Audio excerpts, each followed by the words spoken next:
TipTut. Hello everybody and welcome to TipTut. Today's episode is a little bit different than usual. We're looking at the basics of colour theory. Now I'm going to start by saying I'm not an expert, I'm nowhere near an expert in colour theory, but I do know a little bit of the basics and I thought I'd get them down just in case it helps some of you guys out.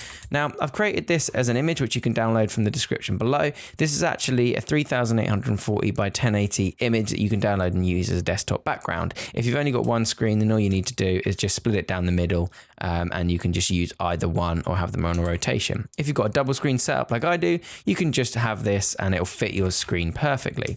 Now, let's go back to the first step here. So basically, I'm going to take you through the setup of how a 12-piece color wheel works. Now, 12 pieces is fairly common because it includes basically the first instances of primary, secondary, and tertiary colors. Now, you want to start with your primary colors, which is what we've got in our triangle in the center here.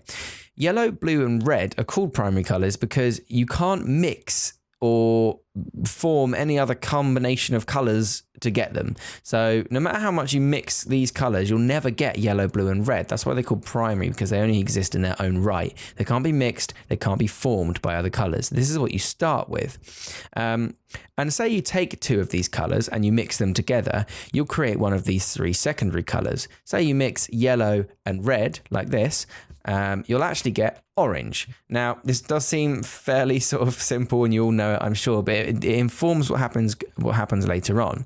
So mixing yellow and red gives you orange, mixing red and blue gives you purple, and mixing yellow and blue gives you green. Now, as I've said before, you're all well aware of this. That's nice and simple. Now, secondary colors are called so because you only get them when you directly mix primary colors. So red and yellow make orange, red and blue makes purple, yellow and blue makes green.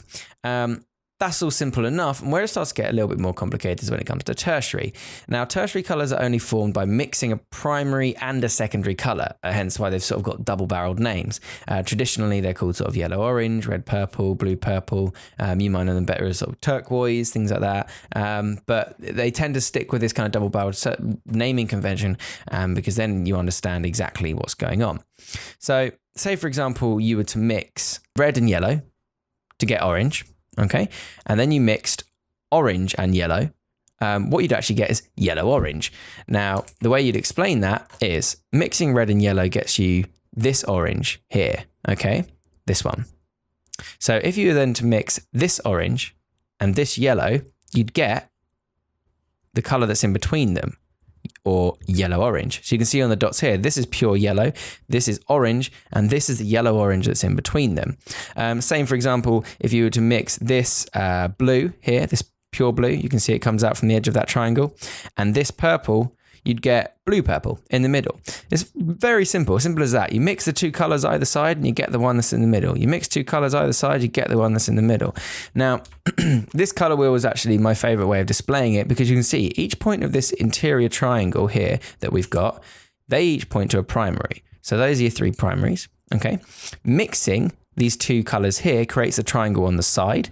So those are your three secondaries, okay? And then the points of the secondaries point to the secondary positions within the outer circle, and in between those secondaries, where it all brands out, becomes your tertiary. And it's as simple as that. So that's a really easy way to understand how a color wheel is constructed. You can ignore this gray circle around it. That's purely for decoration. Okay, so that's part one of color theory. That's how you generate your color wheel. Part two, of course, is using these colors in a complementary fashion. See which ones which go well together. And that's part two of this little background that I created here. Now, there's several ways to mix colors. This is not an exhaustive list. This is just the main six that people see. These are the three which are sort of the most obvious, and then these three are sort of a little bit more complicated, but not really that much so. Now, the reason it's a color wheel is because it illustrates how the colors work together in a really simple and easy way. So, for example, the first kind of color harmony, as you like to call it, is analogous or analogous. I'm never sure how to pronounce it because I've only ever seen it written down. So analogous colors are any three colors which are side by side on, in this case, a 12-part color wheel, but it could be in any part color wheel. If it's a 100-part color wheel, they'd still be side by side. That's an analogous color harmony. So, for example, here we've got the red, purple, and the purple all mixing together. Those are the three colors that you'd use. Now, in sort of an analogous color palette, you'd mainly use one color as the main and then the others to highlight it. But that's not a hard and fast rule. You can do it however you want. So for example, you could have these three. That's fine. You could have these three here. That's also fine. As long as they're next to each other, it's really the only thing that matters. Say, for example, you couldn't use this, and this, the three secondary colors, because they're not actually next to each other on the color wheel. They're sort of here, they're here, and here. So they're sort of separated out. You can't use those. That's not analogous. The second type is complementary. And basically complementary colors are opposite each other on the color wheel. So you've probably seen, for example, Christmas colors are red and green. They go well together because they're directly opposite. In fact, you can draw a line straight through the color circle and you get your colors. So this kind of yellow and purple and blue and orange, those are the three main ones. But then, of course, you can also have complementary tertiary colors as well. So this yellow green here and this red purple, they're both complementary. As long as they're directly opposite each other on the color wheel, it's a complementary color harmony. The next is the triads, not the Chinese gang, but the color harmony. And basically, these are any three colors which are equally apart from each other on a 12-part color wheel. Again, this is only pertaining to 12-part. It could be 24, it could be 36, it could be just a complete hue. You know, it's up to you.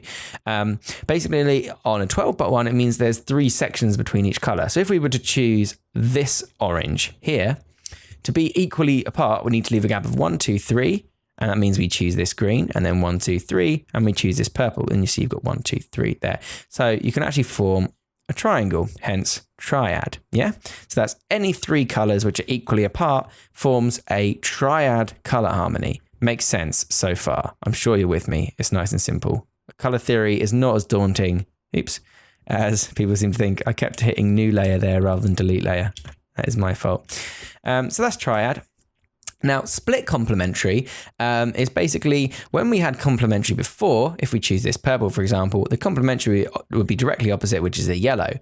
Split complementary is you find the direct opposite and then you take the color from either side of it. So if we were to choose this purple as our base color, the complementary, split complementary would actually be this yellow green and this yellow orange and not this yellow here. That wouldn't be part of it. It actually forms an isosceles triangle. That's the way I think of it.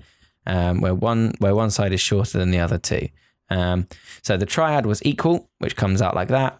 And the isosceles is like a split complementary. You find the complementary color of the purple, which is yellow, and you go one either side.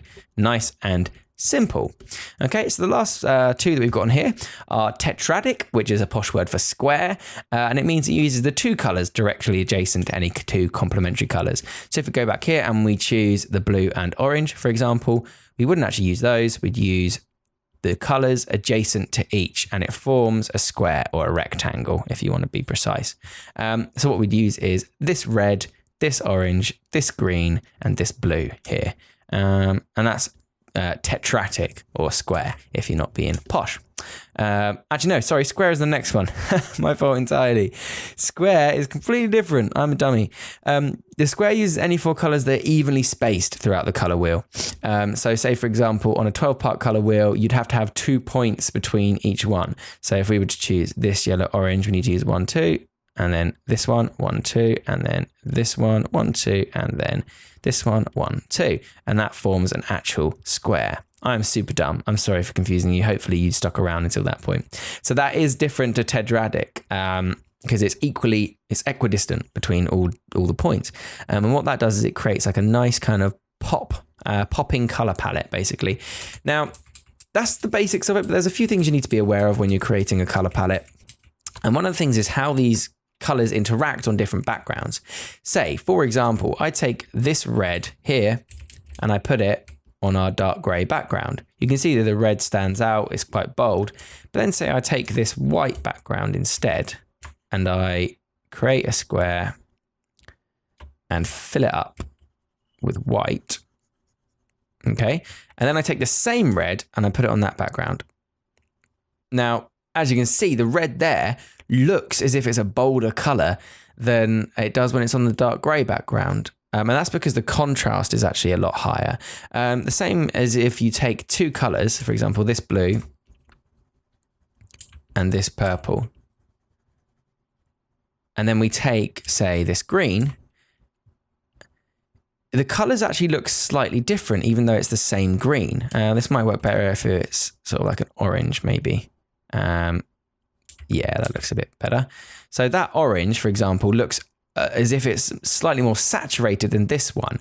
And that's because it's on such a different colored background that it actually affects the color itself. So say, for example, we put this on a green background and put that same orange there, it actually looks like a slightly different shade of orange because our eyes interpret it differently based on what's behind it.